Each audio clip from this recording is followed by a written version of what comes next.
სიტყვის მიხეილ ყაველაშვილი გაეროში უცნობია, მაგრამ ცნობილია რა ენაზე. ოცნების მიერ პრეზიდენტად დასმული ყაველაშვილი ნიუ-იორკში უკვე გაემგზავრა, სადაც გაეროს გენერალური ასამბლეის მე-80 სესიაზე სიტყვით გამოვა.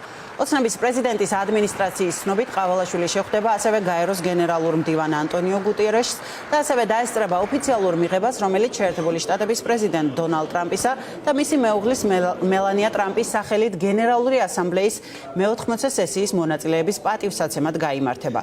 რა გზავნილები ექნება მას გამოსვლისას უცნობია, ილაპარაკებს თუ არა რუსეთის მხრიდან საქართველოს ტერიტორიების ოკუპაციაზე, თუ იმავე რიტორიკას გააგრძელებს, რაც მისი სახელით შეერთებული შტატების ადმინისტრაციისადმი გაგზავნილ წერილში იყო გადმოცემული. ნინი ბალანჩივაძე მოგვიყვება, მან მოისმინა პოლიტიკური შეფასებები ამის შესახებ.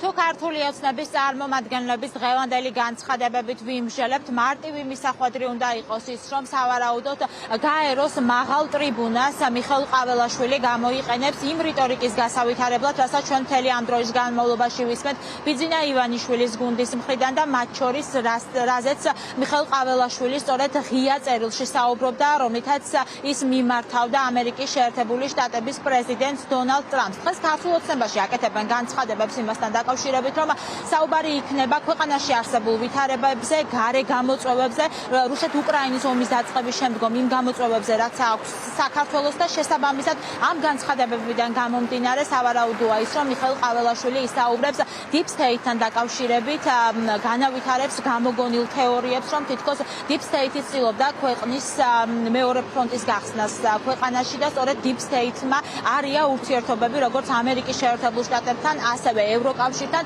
ასევე დღეს ოცნებაში გვეუბნებიან იმაზეც, რომ საუბარი იქნება ქვეყნის ოკუპაციასთან დაკავშირებით, თუმცა აქ თავარი და მნიშვნელოვანი კითხვა არის, რა აქვს ქართული ოცნების წარმომადგენელს, როცა საქმე ეხება რუსეთის ოკუპაციას, ვინაიდან ჩვენ გვახსოვს ქართული ოცნების კომისიის მუშაობა და დასკვნა უკვე დოკუმენტურად, სწორედ ბიძინა ივანიშვილის გუნდი ამტკიცებს იმას, რომ ომი დაიწყო ქართულმა მხარემ, შესაბამისად ამ ხრივად ძალიან საინტერესო არის, რა ექნება ყაველაშვილს სათქმელი სწორედ მაღალი ტრიბუნიდან. მოკლედ, თუ ქართული ოცნების განცხადებებით ვიხელმძღვანელებთ, მოლოდინი უნდა გქონდეს იმისა, რომ ეს განცხადებები, რომელიც გაკეთდება სწორედ გაეროში მიხეილ ყაველაშვილის მხრიდან, მორიგჯერ იქნება კრიტიკის საფუძველი, ვინაიდან ისინი საუბრობენ, მაგალითად შალვა პაპუაშვილის სიტყვები არის ასეთი, რომ მთავარია მშვიდობაზე საუბარი და არ აქვს მნიშვნელობა რამდენჯერ ვახსენებთ ოკუპანტს და რუსეთს. ხო, მე მესმის, რომ თქვენთვის მნიშვნელოვანი არის სტატისტიკა, ვინ სად რამდენჯერ ახსენებს რუსეთს და როგორ კონტექსტში. ჩვენთვის ეს მნიშვნელოვანი არ არის. ამას აბსოლუტურად არანაირი დატვირთვა ჩვენი საჯარო გამოსვლების დროს არ აქვს. ჩვენთვის ერთადერთი რამის აქვს მნიშვნელობა. ეს არის მშვიდობა. და ეს არის მათ შორის, რომ არ იყოს ახალი ომი. პრეზიდენტის გამოსვლის ტექსტი არ არის ჩემი გამოსვლის ტექსტი. ის მისი გზავნილები იქნება მისი გზავნილები, მაგრამ თქვენ თუ გაინტერესებთ რომ რაიმე სტატისტიკები შეაგროვოთ, აქედანვე გეტყვით რომ ჩვენ სტატისტიკები ჩვენთვის მნიშვნელოვანი არ არის, ჩვენთვის მნიშვნელოვანი არის ჩვენი ხალხი და მშვიდობა. უნდა იქნება საუბარი ჩვენი ქვეყნის ტერიტორიაზე, ქვეყნის ოკუპაციაზე, იმ გამოწვევებზე, რომლებიც აქვს ჩვენს ქვეყანას, მათ შორის რუსეთ-უკრაინის ომიდან გამომდინარე, მუდმივად იღებს რეზოლუციებს ჩვენს ქვეყანასთან, ტერიტორიასთან, სუვერენიტეტთან, მათ შორის დევნილების დაბრუნებასთან დაკავშირებით, ამიტომ ეს ფორმატი ჩვენთვის არის ძალიან მნიშვნელოვანი, რაც შეეხება იმ დოკუმენტს, რომელიც კომისიის მიერ მომზადდა, აქ საუბარი არის არა საქართველოს, არამედ მიხეილ სააკაშვილის, მასშტელი ხელისუფლების იმ ადამიანების პასუხისმგებლობაზე. ის უნდა ამტკიცოს მიხეილ ყაველაშვილმა გაეროს ტრიბუნიდან. გაეროს ტრიბუნა არ არის ის, სადაც ამაზე უნდა ილაპარაკოს, ეს ქვეყნის შიდა საქმე არის. სამარცხვინო არის, რომ გაეროს ტრიბუნიდან ჩვენს პარტნიორებს მიმართავს მიხეილ ყაველაშვილი, ეს არის განცხადებები, რომელიც კეთდება ოპოზიციურ პარტიებში. მეგონია, რომ განცხადებები უფრო სამარცხვინოა, როცა შენი ქვეყნის პრეზიდენტზე ლაპარაკო, რომელიც გაეროს 90 მეტր ქვეყანას უნდა ელაპარაკოს შენი ქვეყნის პრობლემებზე. მიხეილ სააკაშვილი არის არჩეული საქართველოს პრეზიდენტი, ის არის ლეგიტიმური პრეზიდენტი. ბევრი რამ უნახავს გაეროს ტრიბუნას, თუმცა ეს არის სამარცხვინო ფაქტი, როდესაც ჩვენს პარტნიორებს მიმართავს ტრიბუნიდან მიხეილ ყაველაშვილი. ეს არის ის განცხადებები, რომელიც დღეს კეთდება ოპოზიციურ პარტიებში. ოპოზიცია ყურადღებას ამახვილებს იმაზე, რომ ესეც ცხადია იქნება მორიგი ანტიდასავლური, ანტიამერიკული განცხადებების გახმოვანების დღე, როდესაც მიხეილ ყაველაშვილი დაიკავებს უმაღლეს ტრიბუნას. არა აქვთ მოლოდინი, რომ იქ გაკეთდება მისი მხრიდან განცხადებები, რომელიც ქვეყნის ინტერესებში შედის, თემებს, მათ შორის ისაუბრებს ოკუპაციასთან დაკავშირებით, ქვეყანაში არსებულ გამოწვევებზე, ევროინტეგრაციასთან დაკავშირებით. ისინი ამბობენ, რომ უკიდურესად არის სწორედ დაძაბული ქართულ-ამერიკული ურთიერთობები და ერთ-ერთი მთავარი პირი არის სწორედ მიხეილ ყაველაშვილი, რომელიც ამ დროის განმავლობაში დგას ანტიდასავლური რიტორიკის უკან. შესაბამისად, ასევე ანონსებენ იმასაც, რომ ჩვენი პარტნიორების მხრიდან ამ განცხადებებს მოჰყვება სწორი შეფასებები.